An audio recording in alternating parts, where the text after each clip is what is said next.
Hello everyone, कैसे हो आप लोग। आप सभी का आज के वीडियो में बहुत बहुत स्वागत है। तो आज यहाँ पे आप देख सकते हैं कि जो एक्सपेरिमेंट नंबर 5 है, ओके। ये एक्सपेरिमेंट नंबर 5 आपका 9th क्लास साइंस का है, ओके।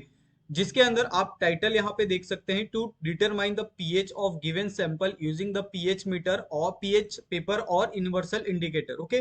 तो आपको ऐसे बहुत सारे सिंपल सिंपल एक्सपेरिमेंट आपको 9th क्लास में दिए गए हैं, जिसका आप एक्सपेरिमेंट बहुत अच्छे से आप कर सकते हो। यहाँ पे आप अगर आप देखोगे टाइटल, apparatus, गिवन सैंपल, ये सारी चीजें अगर आप देखोगे तो आपको समझ में आएगा कि बहुत ज्यादा हार्ड यहाँ पे नहीं है। क्योंकि ये सारे एक्सपेरिमेंट अगर आप जैसे जैसे लेवल अप होते जाओगे, 10th क्लास में जाओगे, 11th और 12th में जाओगे, जब आप साइंस का एक्सपेरिमेंट करोगे तब आपको समझेगा कि 9th और 8th क्लास में जो एक्सपेरिमेंट हमें आते थे वो कितने सिंपल थे, ओके। फिर भी हम लोग कुछ ना कुछ गलतियां करते थे, तो वो सारी चीजें आपको नहीं करनी है। आपको ध्यान से सुनना है कि ये पूरा का पूरा एक्सपेरिमेंट किस तरीके से परफॉर्म होता है, ओके। सबसे पहले तो जब भी आपको कोई भी एक्सपेरिमेंट यहाँ पे दिया जाता है तो उसको अच्छे से आप रीड करो, बहुत प्रॉपर तरीके से आप रीड करो कि क्या क्या चीजें आपको वहां पे दी गई है। apparatus क्या क्या दिया है, गिवन सैंपल क्या क्या दिया है आपको। गिवन सैंपल का मतलब ये होता है कि आपके पास जो भी सैंपल यहाँ पे गिवन दिया है वो सारा का सारा सैंपल आपके टेबल पे अवेलेबल होना चाहिए, ओके। अगर अवेलेबल नहीं है तो आपका एक्सपेरिमेंट पूरी तरह से सक्सेस नहीं होगा। उसके बाद यहाँ पे अगर आप देखोगे तो पीएच पेपर दिया है। अगर आप पीएच रेंज को अगर आप जानते हो तो पीएच रेंज में अगर आप 7 से इस साइड जाओगे तो आपका बेसिक होता है, ओके। और 7 से अगर आप इस साइड जाओगे, ओके, लेफ्ट साइड जाओगे तो वो एसिडिक होता है। और 7 पे आपका क्या होता है, न्यूट्रल होता है, ओके। उसके बाद यहाँ पे आपको किस तरीके से पूरा का पूरा एक्सपेरिमेंट यहाँ पे करना है, आपको यहाँ पे ये एक आपको इमेज से भी आपको यहाँ पे बताया गया है। साथ में यहाँ पे आपको पूरा का पूरा जो प्रोसीजर होता है कि क्या क्या चीजें आपको करनी है, वो सारा चीजें यहाँ पे आपको दिया है। सबसे पहले तो आपको प्रोसीजर को बहुत अच्छे से रीड करना है। उसके बाद क्या करना है, आपको एक्सपेरिमेंट को स्टार्ट करना है, ओके। उसके बाद आपको एक्सपेरिमेंट के ऊपर आपको यहाँ पे ऑब्जर्वेशन टेबल फिल करना होता है, जिसके अंदर अगर आप यहाँ पे देखोगे कि नेम ऑफ द सॉल्यूशन यहाँ पे आपको दिया है और साथ में आपको कौन सा कलर वहां पे प्रोड्यूस होता है जिसमें पीएच आपको बताना है, ओके। तो डाइल्यूट हाइड्रोक्लोरिक एसिड का जो कलर होता है वो क्या होता है, आपका रेड होता है, ओके। डाइल्यूट सोडियम हाइड्रोक्साइड का कलर क्या होता है, ब्लू होता है। डाइल्यूट इथेनॉइक एसिड का कलर क्या होता है, ऑरेंज होता है। लेमन जूस का कलर क्या होता है, आपका येलो होता है। वाटर का कलर क्या होता है, आपका ग्रीन होता है। पीएच यानी एक तरह से आप कलरलेस भी कह सकते हो, ठीक है। यहाँ पे और करके आप क्या कर सकते हो, कलरलेस भी आप लिख सकते हो, ओके। कलरलेस, क्योंकि वाटर का कोई कलर नहीं होता है। डाइल्यूट सोडियम बाइकार्बोनेट का जो कलर होता है वो कौन सा होता है, आपका वॉयलेट कलर होता है, जिसका पीएच भी यहाँ पे आपको देखने के लिए मिल रहा है, ओके। उसके बाद यहाँ पे आपको एक और यूनिवर्सल इंडिकेटर के साथ भी यहाँ पे आपको एक एक्सपेरिमेंट करने के लिए कहा है। सबसे पहले तो आपने पीएच जो पेपर था उसके साथ एक्सपेरिमेंट किया। अभी यहाँ पे जो दूसरा आपको एक्सपेरिमेंट करने के लिए कहा है वो पूरा का पूरा जो एक्सपेरिमेंट है वो यूजिंग आपका यूनिवर्सल इंडिकेटर, ओके।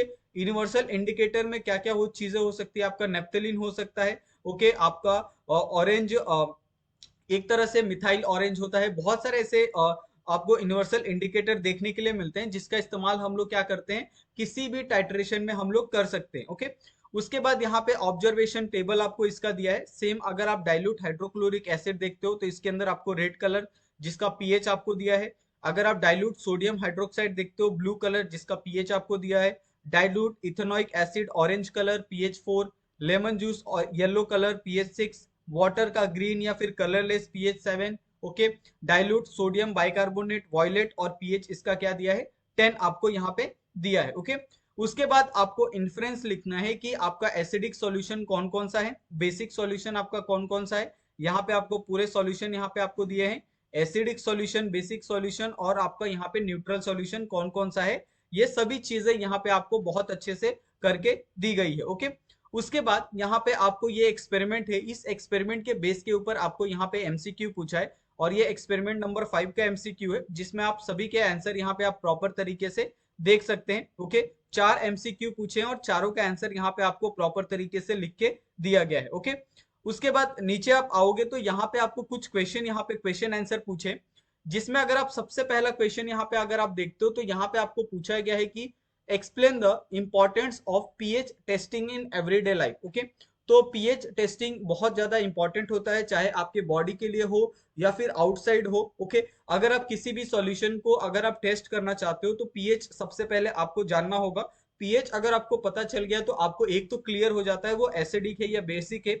उसी तरीके से आपके बॉडी में भी होता है, अगर आपके बॉडी में आपको पता है एसिडिक आपके ये होते हैं बहुत सारे जूसेस होते हैं जो क्या करते हैं आपके डाइजेशन में बहुत ज्यादा हेल्प करते हैं, लेकिन अगर वो लेवल उनका इंक्रीज होते गया एसिडिक लेवल, तो आपको एसिडिटी, आपको फिर चेस्ट में आपको बहुत ज्यादा जो जलन है वो आपको महसूस होता है। तो ये सारी चीजें आपको क्यों होती है, पीएच के कारण ही होती है। तो एक तरह से आप कह सकते हो कि हमारे डे टू डे लाइफ के अंदर पीएच टेस्टिंग बहुत ज्यादा इंपॉर्टेंट है। ओके, और उसके बाद जो सेकंड क्वेश्चन यहाँ पे आपको पूछा गया है कि how will you correlate the major use in the agriculture with the acid and base. Okay, तो अगर आप एग्रीकल्चर के अगर तरीके से देखोगे, एग्रीकल्चर के पॉइंट ऑफ व्यू से देखोगे, तो एसिड बेस वहां पे भी होता है।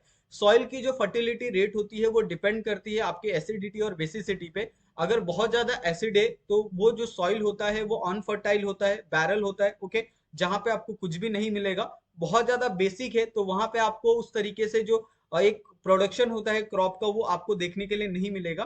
तो इसके लिए अगर जहां पे भी आपको पीएच आपको नॉर्मल यानी 6, 7, 8 के बीच में आपको दिखता है, वहां पे जो सॉइल की जो फर्टिलिटी रेट होती है वो सबसे ज्यादा हाई होती है। ओके, तो यही सारी चीजें यहाँ पे आपको लिख के दी गई है। ओके, अभी यहाँ पे इसी के अंदर हम लोग एक और एक्सपेरिमेंट यहाँ पे हम देखेंगे जो है आपका एक्सपेरिमेंट नंबर 6। अभी ओके, अभी ये एक्सपेरिमेंट नंबर 6 में क्या क्या क्या चीजें आपको पूछी गई है। अगर आप यहाँ पे टाइटल देखो तो टाइटल में आपको कहा गया है कि to study the reactivity of acid and base in the term of neutralisation principle. Okay, तो न्यूट्रलाइजेशन प्रिंसिपल आपको पता होगा, न्यूट्रलाइजेशन क्या होता है। जब हम एसिड और बेस का एक साथ रिएक्शन करते हैं तो हमें एक न्यूट्रलाइजेशन यानी एक ऐसा कंपाउंड मिलता है जो ना तो उसमें एसिडिक कैरेक्टर आपको दिखते हैं ना ही आपको बेसिक कैरेक्टर आपको वहां पे दिखते हैं। उस वैसे कंपाउंड को हम लोग क्या कहते हैं, न्यूट्रलाइजेशन कंपाउंड कहते हैं। ओके, यहाँ पे आपको apparatus दिया है, यानी आपके टेबल पे क्या क्या चीजें होनी चाहिए। ओके,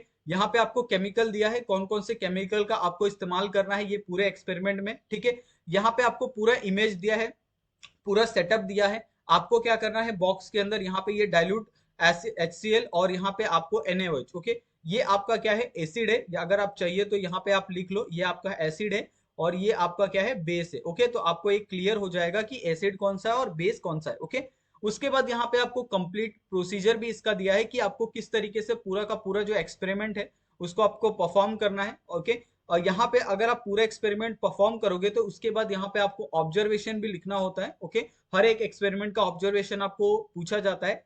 तो यहाँ पे ब्यूरेट सॉल्यूशन के अंदर आपने क्या भरा था, डाइल्यूट HCl भरा था। Solution in the conical flask के अंदर आपने क्या रखा था, NaOH रखा था। इंडिकेटर आप कौन सा इस्तेमाल कर रहे हो, आपका फिनोप्थेलिन। ओके, अगर आपको कोई डाउट होता है कि कौन सा इंडिकेटर है, ओके, तो यहाँ पे आप देख सकते हो फिनोप्थेलिन इंडिकेटर आपको साफ साफ लिखा है, तो आप इसके अंदर बिल्कुल भी कंफ्यूज मत होइएगा। ओके, उसके बाद एंड पॉइंट का आएगा जो आपका मेजर जब आप करोगे ना, जब आप एक्सपेरिमेंट को करोगे कि टाइट्रेशन में कहां से कहां तक आपको वैल्यू मिल रही है। ओके, जैसे सपोज टाइट्रेशन में कैसा होता है कि ये सपोज आपके पास एक ये है। ओके, ये आपके पास एक ब्यूरेट है, ब्यूरेट के अंदर सपोज यहाँ पे आपका ये 13 है, यहाँ पे आपका 14 है।